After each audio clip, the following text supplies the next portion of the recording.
Greetings, loved ones. Today we're going to talk about how to help children find their courage again after trauma. So don't let domestic violence steal away their self-confidence. Help us get these messages out. Please subscribe to our channel. Follow us on Facebook, Instagram, and Twitter. Hit the like button and the notification bell, and share these messages with others, because you never know. Just by doing so, you can save a life. Author Glennon Melton once said she realized at a certain point that she had gotten the job description wrong for parenting. A parent's role, she says, is not to protect children from fire, but rather to lead them through it and teach them that they are fireproof. For survivor parents who have endured domestic abuse and whose children have been witness to it or a victim of it, the guilt that follows can sometimes feel nearly soul-crushing. Will the kids be all right? Will they ever feel safe again? Will they ever be able to trust somebody new? After trauma, a parent might find themselves coddling, spoiling, or helicoptering around their child, determined to protect them from ever feeling fear again. But the truth is, we can't protect our kids from enduring hardship. Life will consistently challenge them. They will encounter mean people again, and they will feel fear. Our job as parents is to do as Melton advises. Teach our kids that they've got this, and then lead them through. So here are 5 things to try that can help instill bravery in your children. Number 1, reinforce. Tell them that what happened before was not their fault. Teach kids how to be brave. We must first teach them to understand their fears. And for children of domestic violence, that means explaining to them that what happened at home was not about them. Atlanta-based educator and domestic violence support group leader Barbara Harvey says that it's important to remember that children are very egocentric, meaning they think everything wrong revolves around them, or they are responsible for what happens. So the first thing any parent needs to do is really talk to their children about what happened and how it's not their fault. Harvey says that talking openly and honestly is important, because shrouding domestic violence in secrecy only hinders the healing process. Number 2, love. Extra attention and coddling is A-OK. Children can develop post-traumatic stress disorder, or PTSD, after living through or witnessing abuse. Symptoms may include problems with sleep or concentration, not wanting to separate from the parent, wetting the bed, regressing in their behavior, not wanting to talk, and doing poorly in school. However, it's important to remember that children respond to abuse in many different ways. Even if a child is outwardly doing well, it doesn't mean he or she isn't experiencing PTSD from the abuse. These children still need a chance to talk about the impact of witnessing violence. And you can start a conversation with something like, hey, we're safe now, but we had some scary times before. Do you want to talk about it with me? Though a trained therapist should diagnose and treat PTSD, a parent or caregiver can supplement with more closeness with the child, hugs and cuddles, reassurances, talking, tucking into bed, or just attentive one-on-one time. Number 3, ask, but then really listen.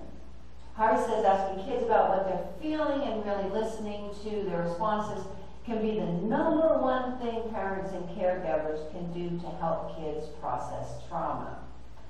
Help children express their feelings by giving them feeling words. Are they worried, uncomfortable, overwhelmed, lonely?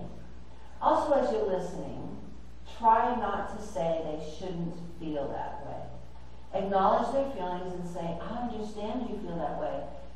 How do you want to feel about it now? Those are good questions. Number 4, model your emotions and influence theirs. The next step in nurturing a confident and brave new outlook on life is to examine how you, the parent or caregiver, deals with challenges.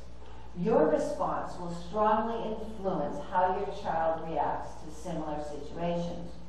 Bravery doesn't mean not being afraid. It means you go forward in life even though you are afraid. On that note, You can model this idea of new situations that might be scary. Anxious about talking to a stranger? Show your child it's not scary to ask store employee to help finding something or wish someone on the street good morning. Sign up for a class and you and your child can take this class together, like making a craft, learning how to dance.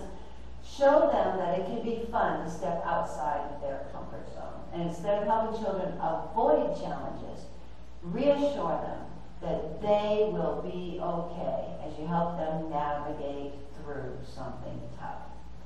I know it's scary, but you got this, you might say on their first day of school. Or highlight another time they were brave.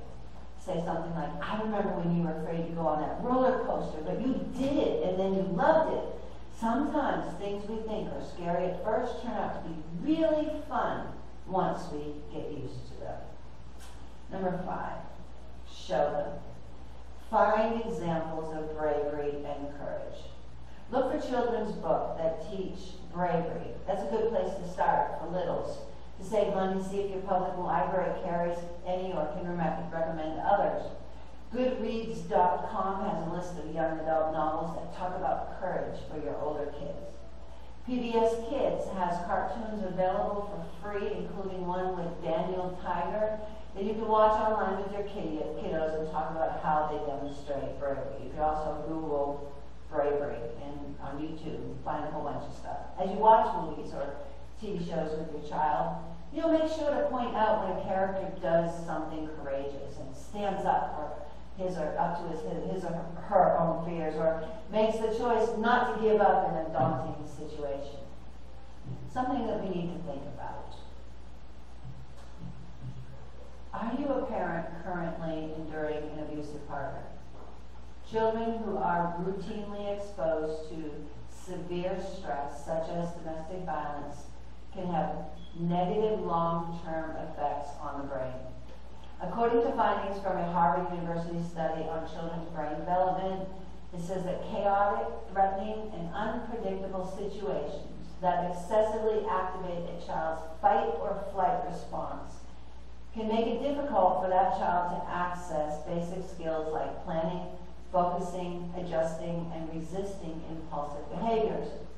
In other words, constant stress can deplete the brain of the energy it needs for essential development. Fortunately, our brains are somewhat elastic.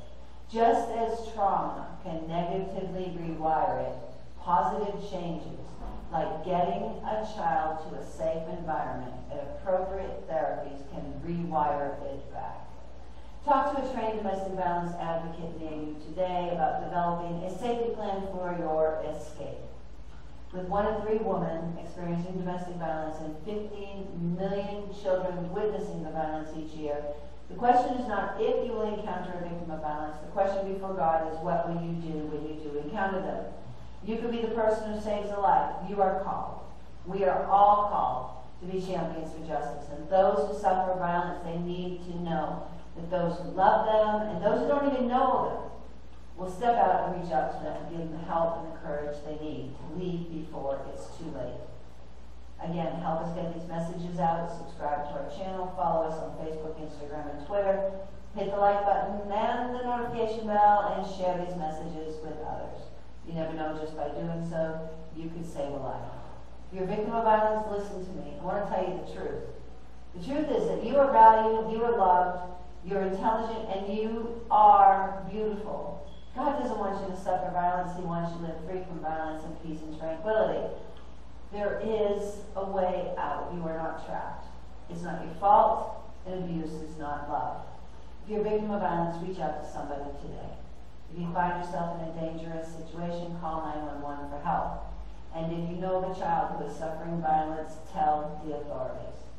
Tomorrow, we will talk about domestic violence myths and recap basic information. Until then,